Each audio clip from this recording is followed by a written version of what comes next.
الحمد لله نحمده ونستعينه ونستغفره ونعوذ بالله من شرور أنفسنا ومن سيئات أعمالنا من يهده الله فلا مضل له ومن يضلل فلا هادي له وأشهد أن لا إله إلا الله وحده لا شريك له وأشهد أن محمدا عبده ورسوله اللهم صل على محمد وعلى آل محمد كما صليت على إبراهيم وعلى آل إبراهيم إنك حميد مجيد اللهم بارك على محمد وعلى آل محمد كما باركت على إبراهيم وعلى آل إبراهيم في العالمين إنك حميد مجيد أما بعد فإن خير الحديث كتاب الله وخير الهدى هدى محمد صلى الله عليه وآله وسلم وشر الأمور محدثاتها وكل محدثة بدعة وكل بدعة ضلالة وكل ضلالة في النار رب أعوذ بك من همزات الشياطين من همزه ونفخه ونفثه يا أيها الذين آمنوا اتقوا الله حق تقاته ولا تموتن إلا وأنتم مسلمون يا أيها الناس اتقوا ربكم الذي خلقكم من نفس واحدة وخلق منها زوجها وبث منهما رجالا كثيرا ونساء واتقوا الله الذي تساءلون به والأرحام إن الله كان عليكم رقيبا يا أيها الذين آمنوا اتقوا الله وقولوا قولا سديدا يصلح لكم أعمالكم ويغفر لكم ذنوبكم ومن يطع الله ورسوله فقد فاز فوزا عظيما رب اشرح لي صدري ويسر لي أمري واحلل عقدة من لساني يفقهوا قولي وأنكحوا الأيام منكم والصالحين من عبادكم وإمائكم إن يكونوا فقراء يغنهم الله من فضله والله واسع عليم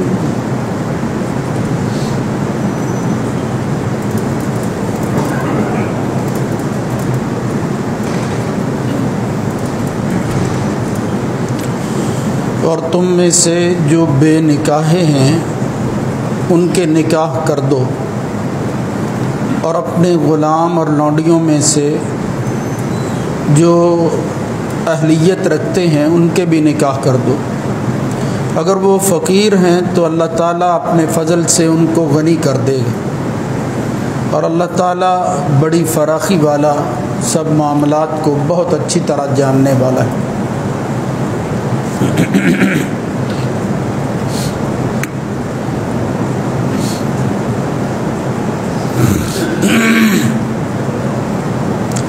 اللہ رب العزت کی حمد و ثنا کے بعد درود و سلام سید الرسل سید ولد آدم خاتم النبیین جناب محمد الرسول اللہ صلی اللہ علیہ وآلہ وسلم کی ذات گرامی پر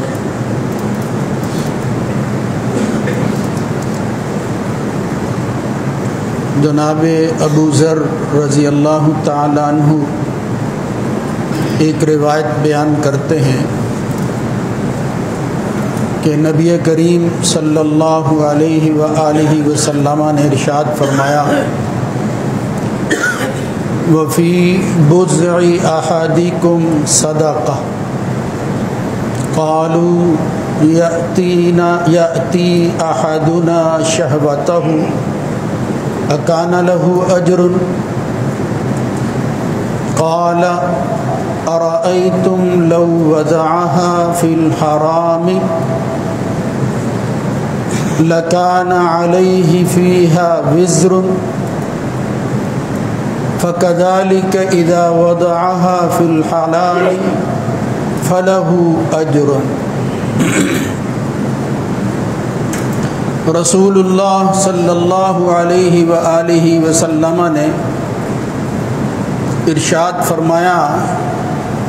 جب کہ آپ مختلف صدقات اور نیکیوں کا ذکر کر رہے تھے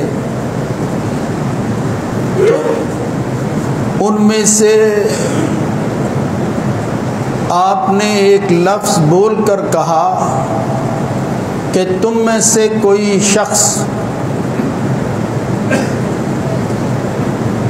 جب نکاح کے بعد اپنی خواہش کو پورا کرتا ہے اور حظ اور فائدہ اٹھاتا ہے تو یہ کام بھی اللہ کے ہاں صدقہ لکھا جاتا ہے. صحابہ نے کہا یا رسول اللہ صلی اللہ علیہ وسلم ہم میں سے ایک آدمی اپنی خواہش کو پورا کرتا ہے تو اس پر اجر کا کیا مطلب ہے؟ نبی کریم صلی اللہ علیہ وآلہ وسلم نے ارشاد فرمایا تمہارا کیا خیال ہے اگر یہی بندہ یہی کام کسی ایسی جگہ پر کرتا جو اس کے لیے جائز نہ ہوتا اور حرام کا ارتکاب کر لیتا تو کیا اس پر اس کو سزا ملتی؟ انہوں نے کہا ہاں یا رسول اللہ. تو نبی کریم صلی اللہ علیہ وآلہ وسلم فداہ ابی و امی نے ارشاد فرمایا بس اسی طرح جب کوئی کسی چیز کو حلال جگہ پر استعمال کرتا ہے تو اللہ اس کے لیے اجر لکھ دیتے.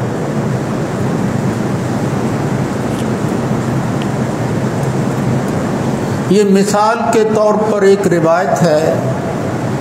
مگر اس میں ایک دینی فلسفے کی حقیقت کو اللہ نے بیان فرمایا ہے اپنے نبی محمد الرسول اللہ صلی اللہ علیہ وآلہ وسلم کے ذریعے.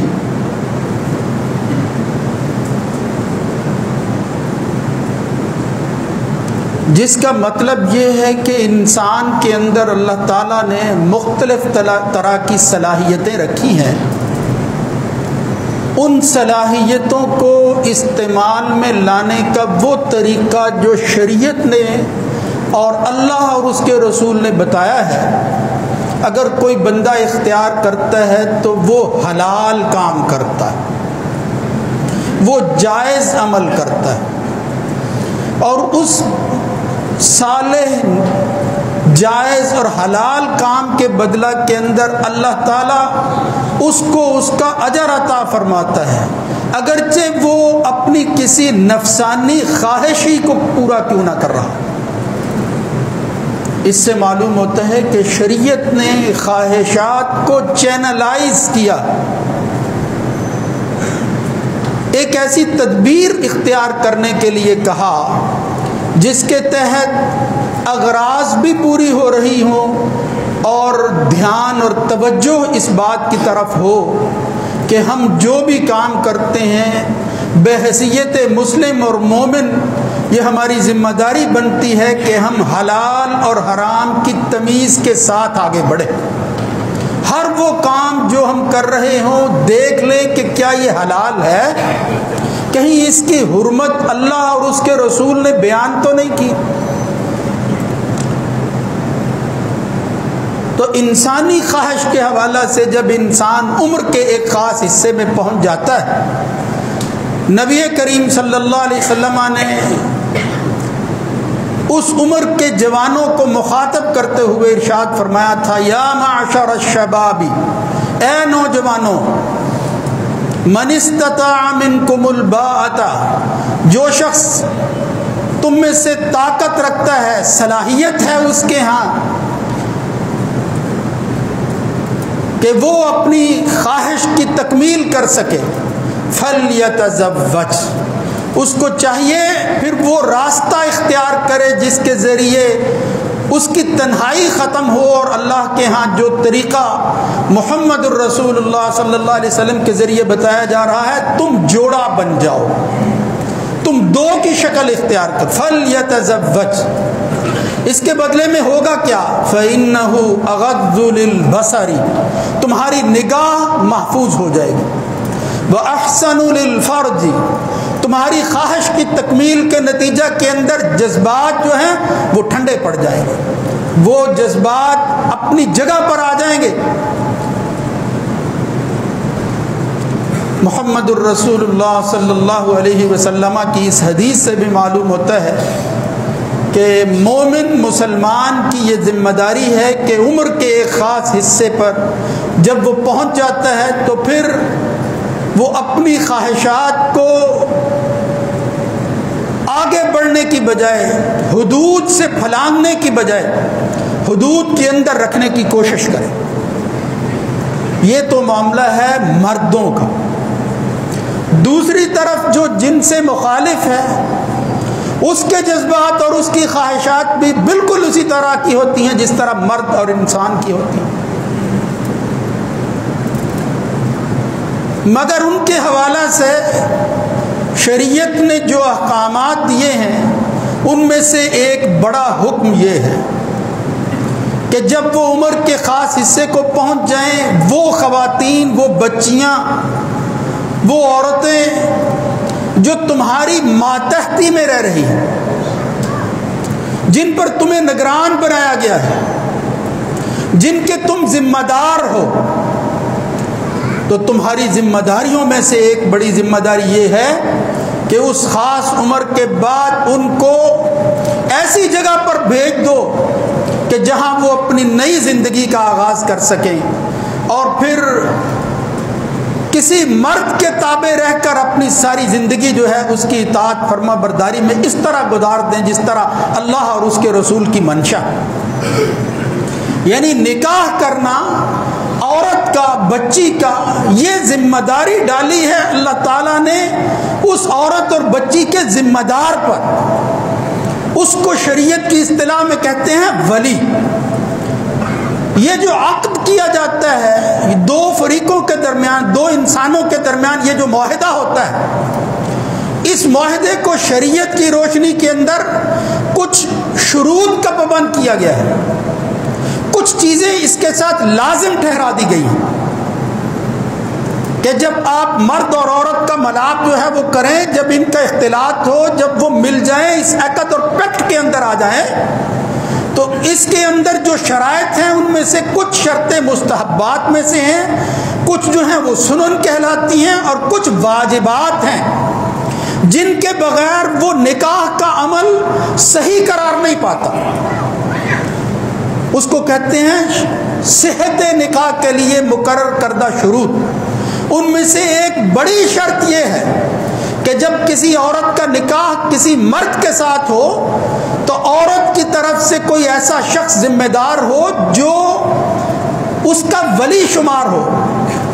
اس کو اس کا نگران کہا جا سکے، اور وہ ذمہ داری لے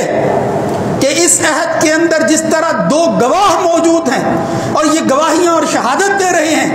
اس نکاح کے حوالہ سے، اور اعلانیہ طور پر جو ہے یہ نکاح، یہ عمل جو ہے وہ انجام پا رہا ہے، خفیہ نہیں ہے۔ اعلن النکاح، یہ خفیہ آشنائی کے ساتھ نکاح نہیں، اعلانیہ نکاح کرو۔ محمد الرسول اللہ صلی اللہ علیہ وسلم نے فرمایا اس کے باوجود پھر گواہ مقرر ہو جو ذمہ داری جو ہے وہ اپنے کندھوں پر لیں، اور مرد جو ہے نکاح کی شروط کو پورا کرتے ہوئے حق ولایت ادا کرے۔ اس کو کہتے ہیں ولی کا ہونا۔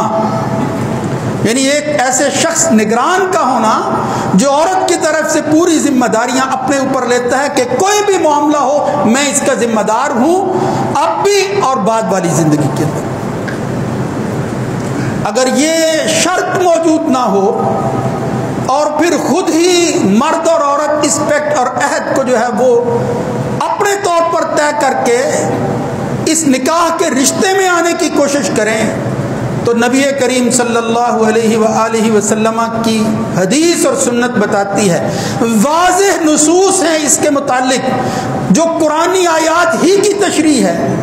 کہ ایسا نکاح پھر اسلام اور شریعت کی نگاہ کے اندر حلال نکاح نہیں ہوتا بلکہ اس رشتے کو حرام رشتہ کہیں۔ محمد الرسول اللہ صلی اللہ علیہ وسلم نے ایک اصول طے کرتے ہوئے دو لفظوں میں اس بات کو سمجھا دیا۔ جناب ابو موسیٰ اشعری رضی اللہ تعالیٰ عنہ بیان کرتے ہیں کہ آپ نے فرمایا لا نکاح الا بولی، نکاح نام کی کوئی چیز ایسی ممکن ہی نہیں ہے جس کے اندر جو ہے وہ ولی موجود نہ ہو، وہ نکاح نہیں ہے۔ پھر کسی نکاح کو نکاح نہیں کہا جا سکتا جب تک کہ ولی موجود نہ ہو۔ مگر یہ ولی کا ہونا کیا اس خاتون پر کوئی جبر ہے، کوئی زیادتی ہے؟ یہ مرد جو چاہے وہ اس کے ساتھ سلوک کر سکتا ہے، جہاں چاہے اپنے مفاد کی خاطر اس کو دے سکتا ہے، جہاں چاہے وہ اس کو اپنے مفاد کے لیے روک سکتا ہے؟ نہیں، ہرگز نہیں۔ یعنی یہ نہیں ہے کہ ولایت مقرر کر کے اس عورت پر شریعت نے ظلم اور زیادتی کی ہے، نہیں، بلکہ اس کا بھلا سوچا ہے کہ اس کی ذمہ داریوں کو کم کرتے ہوئے یہ بوجھ جو ہے یہ مرد کے ذمہ ڈالا گیا، اس کے کندھوں پر ڈال دیا گیا۔ اس لیے یہ شریعت کی اور پھر نبی کریم صلی اللہ علیہ وسلم کے بتائے ہوئے نظام کی یہ خوبیوں میں سے ایک خوبی ہے کہ وہ چیزوں کو ایسی جگہ پر تقسیم کرتا ہے کہ جہاں اہلیت جو ہے وہ ثابت ہوتی ہے اور پھر اس بوجھ کو، اس ذمہ داری کو نبھانا آسان ہو جاتا ہے۔ اس لیے یہ ولی کا مقرر کرنا، جس طرح میں نے عرض کیا نبی کریم صلی اللہ علیہ وسلم نے فرمایا نکاح ہو اور پھر ولی موجود نہ ہو وہ سمجھو پھر حلال جو ہے وہ رشتہ قائم نہیں ہو رہا۔ لیکن وہ بات کہ پھر اگر ولی خود ہی زیادتی کرے، ایک حدیث آتی ہے ابو داؤد کے اندر، جناب عبداللہ ابن عباس رضی اللہ تعالیٰ عنہ بیان کرتے ہیں کہ نبی کریم صلی اللہ علیہ وسلم کے پاس جاءت جاریۃ، ایک بچی آئی، بکرن، ایسی حالت کے اندر جب وہ ابھی جو ہے وہ بچی تھی اور پھر بلوغت کے بعد جو ہے وہ جوانی کی عمر میں تھی، غیر شادی شدہ تھی۔ رسول اللہ صلی اللہ علیہ وسلم کے پاس آ کر شکایت کرتی ہے، یا رسول اللہ صلی اللہ علیہ وآلہ وسلم، میرے باپ نے میرا نکاح ایک ایسی جگہ پر کر دیا ہے، وہی کاریہۃ، جہاں نکاح کرنا، جہاں جانا وہ پسند نہیں کرتی، اس کو پسند نہیں ہے وہ رشتہ، وہاں وہ رشتہ قائم نہیں کرنا چاہتی، اس کے اندر فرافلہ خرابیاں موجود ہیں یا اس کا جی نہیں چاہتا۔ میرے والد نے میرا رشتہ میرے بچپنے کی وجہ سے اپنے طور پر طے کر لیا ہے، مجھ سے کوئی مشاورت نہیں کی۔ فخیرها النبی صلی اللہ علیہ وآلہ وسلم، نبی کریم صلی اللہ علیہ وسلم نے اس بچی کو اجازت دے کر اختیار دے دیا، کہا بچی اسلام کسی پر جو ہے وہ ظلم اور زیادتی نہیں کرتا کہ بندوں کو ساتھ شامل کر کے ان کی خواہش کی تکمیل کے اندر تمہارے ساتھ زیادتی ہو،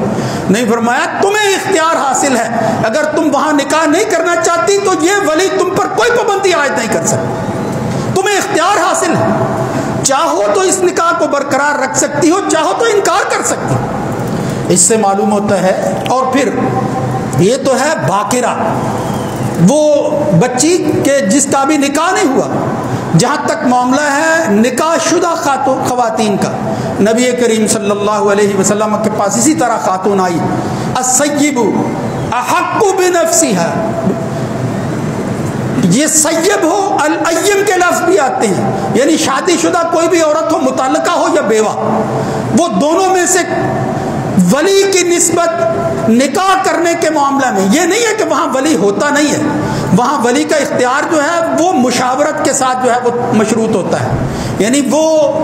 خاتون جس کا نکاح پہلے ہو چکا ہو، وہ بیوہ ہو چکی ہو یا متعلقہ ہو، اس کے متعلق نبی کریم صلی اللہ علیہ وسلم نے فرمایا احق بنفسی، وہ زیادہ حقدار ہے، یعنی فیصلہ کرتے ہوئے اس کے مشورے کو، اس کی رائے کو فوقیت دی جائے گی، اس کو ترجیح دی جائے گی، ولی اس کے اندر بھی زیادتی نہیں کر سکتے، یعنی اس میں ترجیح اس کو حاصل ہے، اگرچہ دوسرے معاملات کے اندر ترجیح ولی کو حاصل ہے، وہ زیادتی نہ کرے، وہ کسی کے ساتھ ظلم نہ کرے، اور لیکن اس کے باوجود اگر وہ بچی جو ہے وہ انکار کر دے تو پھر اس کا نکاح جو ہے وہ شرعی طور پر وہ لاگو نہیں ہوتا، وہ پابندیاں اس پر عائد نہیں ہوتی۔ اسی طرح اگر بیوہ ہے اور متعلقہ ہے، احق کا لفظ استعمال کر کے نبی کریم صلی اللہ علیہ وسلم نے ترجیح اور فوقیت دی ہے کہ زیادہ حق اس کو ہے کہ وہ خود فیصلہ کرے، مگر ولی جو ہے وہ وہاں بھی شامل ہونا چاہیے۔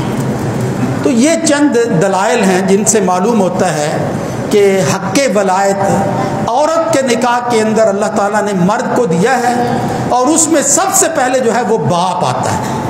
اگر باپ موجود نہ ہو پھر اس کے بعد باقی رشتے ہیں، پھر چچا ہے، بھائی ہے، پھر بیٹے ہیں، یعنی وہ اسبات کے جتنے رشتے ہیں اللہ تعالیٰ نے وہ مقرر کر رکھے ہیں کہ یہ ولی بنیں گے اس ترتیب کے ساتھ جو میں نے عرض کر دی ہے۔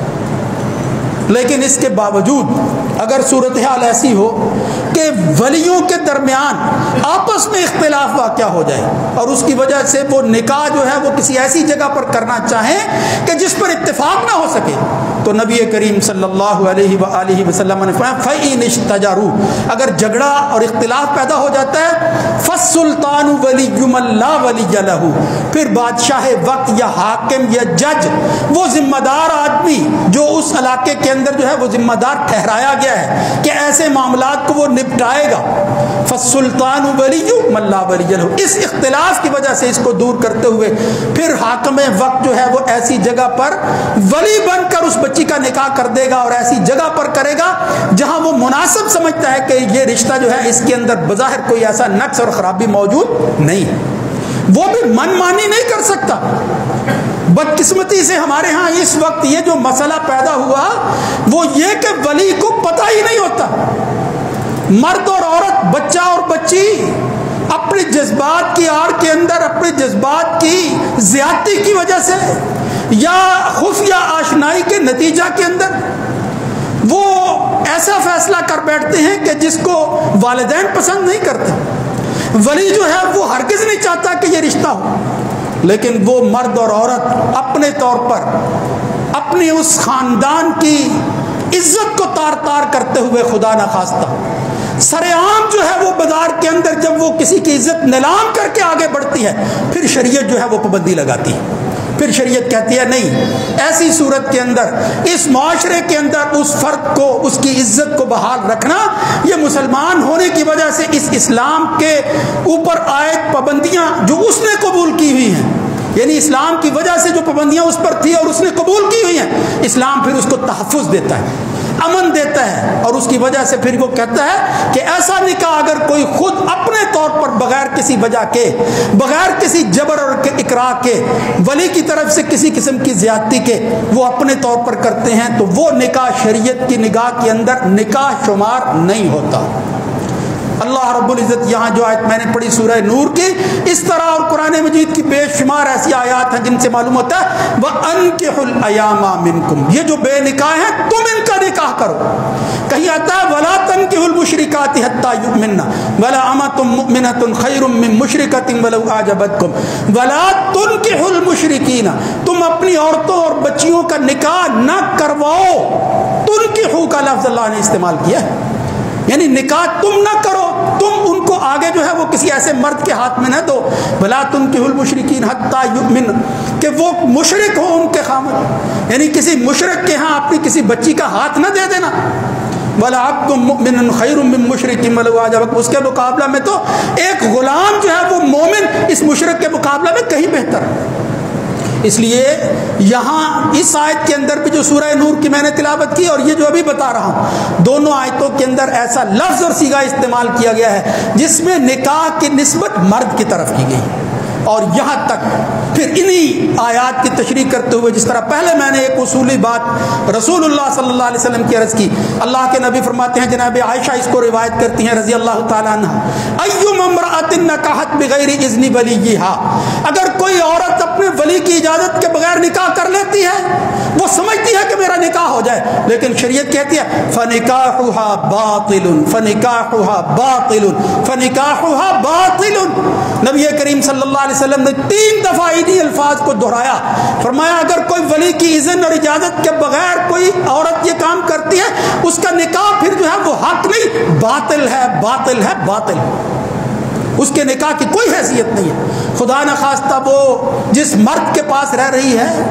اور جو وہ عمل انجام دے رہے ہیں جو نکاح کے بعد جائز ہوتا ہے، وہ جائز نہیں ہے، وہ حرام عمل کر رہے ہیں۔ اس لیے اس ولایت کی شرط کو پورا کرنا اور پھر اس کی وجہ سے ذمہ داری کو نبھانا،